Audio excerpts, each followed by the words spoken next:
جمعية الدعوة والإرشاد وتوعية الجاليات بمحافظة بدر. الحمد لله رب العالمين والصلاة والسلام على أشرف الأنبياء والمرسلين أما بعد. قال الله عز وجل: ولا تقتلوا أنفسكم إن الله كان بكم رحيما۔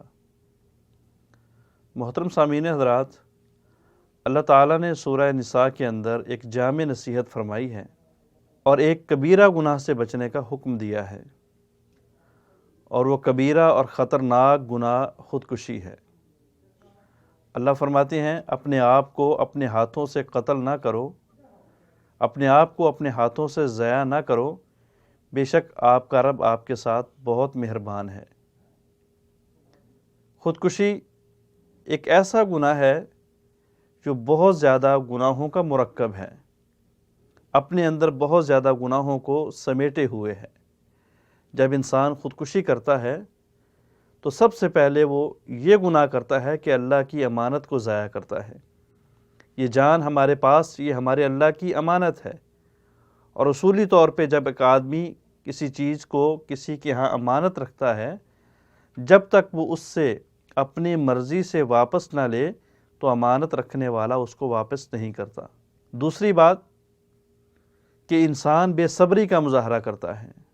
اللہ نے ہمیں صبر کرنے کا حکم دیا ہے۔ فرمایا مومن کا معاملہ بڑا عجیب ہے، جب خوشی ملتی ہے شکر کرتا ہے، اللہ اجر و ثواب عطا کرتے ہیں۔ جب اس کو غمی ملتی ہے، رنج پہنچتا ہے، صبر کرتا ہے، اللہ رب العالمین اس کو اجر و ثواب عطا کرتے ہیں۔ دونوں حالات کے اندر، دونوں حالتوں کے اندر مومن کے لیے خیر ہی خیر ہے۔ تیسرے نمبر پہ خودکشی کرنے والا اللہ پہ توکل نہیں کر رہا ہوتا۔ چوتھے نمبر پہ خودکشی کرنے والا اللہ کے فیصلے کے اوپر ناراضگی کا اظہار کر رہا ہوتا ہے۔ اسی لیے اللہ رب العالمین نے اس کبیرہ گناہ سے بچنے کا ہمیں حکم دیا ہے۔ اور آپ دیکھتے ہیں کہ ایک مومن متقی پرہیزگار آدمی کبھی بھی خودکشی نہیں کرتا، ہمیشہ کافر، بزدل، دین سے بیزار اور دین کے اندر طرح طرح کی باتیں کرنے والے انسان ہی اس عظیم اور کبیرہ گناہ کے اندر ملوث پائے جاتے ہیں۔ کبھی امتحان میں ناکامی، خودکشی کر لی، پسند کی شادی نہ ہوئی، خودکشی کر لی، حالات معاملات کاروباری طور پہ تھوڑے سے بگڑے، خودکشی کر لی۔ اللہ رب العالمین نے ہمیں حکم دیا ہے کہ میری امانت صبر کے ساتھ ہر مصیبت کو جھیلنا ہے، برداشت کرنا ہے، خودکشی نہیں کرنی، کیونکہ یہ حرام موت ہے۔ اللہ کے رسول علیہ الصلاۃ والسلام نے کیا فرمایا؟ بخاری کی روایت ہے، فرمایا کہ جب انسان اپنے آپ کو پہاڑ سے گرا کے ختم کر دیتا ہے، قیامت والے دن جہنم کے اندر وہ اپنے آپ کو اونچائی سے گراتا رہے گا۔ جو شخص زہر کا پیالہ پی کے اپنی زندگی کا خاتمہ کر دیتا ہے، قیامت والے دن جہنم میں اس کے ہاتھ میں زہر کا پیالہ ہوگا اور اس سے گھونٹ بھرتا رہے گا۔ جو اپنے آپ کو نیزہ مار کے، چھری مار کے قتل کر دیتا ہے، اپنی زندگی کا خاتمہ کر لیتا ہے، کل جہنم میں وہ اپنے آپ کو نیزے سے مارتا رہے گا۔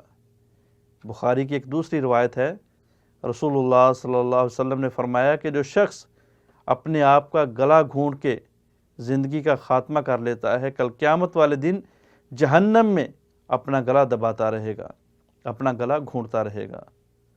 رسول اللہ صلی اللہ علیہ وسلم کی دوسری حدیث کہ انسان کو خودکشی نہیں کرنی چاہیے، خودکشی حرام موت ہے۔ اللہ کے رسول علیہ الصلاۃ والسلام نے فرمایا کہ جب کوئی انسان خودکشی کرتا ہے، بلکہ اللہ کے رسول نے ایک مثال بیان کی، فرمایا کہ تم میں سے ایک شخص نے بے صبری کی حالت میں، آزمائش کی حالت میں اپنی انگلیوں کو کاٹ لیا، اس کا سارا خون بہہ گیا، خون کے بہہ جانے کی وجہ سے اس کی موت ہو گئی۔ جب اللہ کی بارگاہ میں گیا تو اللہ نے کہا کہ اے انسان، تو نے اپنے فیصلے کو میرے فیصلے پہ مقدم کیا، میں نے تیری موت کا پروانہ جاری نہیں کیا تھا، میں تیری موت کے اندر ابھی تاخیر کا شکار تھا، تو نے اپنی موت کو جلدی لایا، تو نے اپنی موت کے اندر جلدی کی، میں نے تیرے اوپر جنت کو حرام کر دیا۔ اللہ ایسے کبھی عمل سے بچنے کی توفیق عطا فرمائے۔ السلام علیکم ورحمۃ اللہ وبرکاتہ۔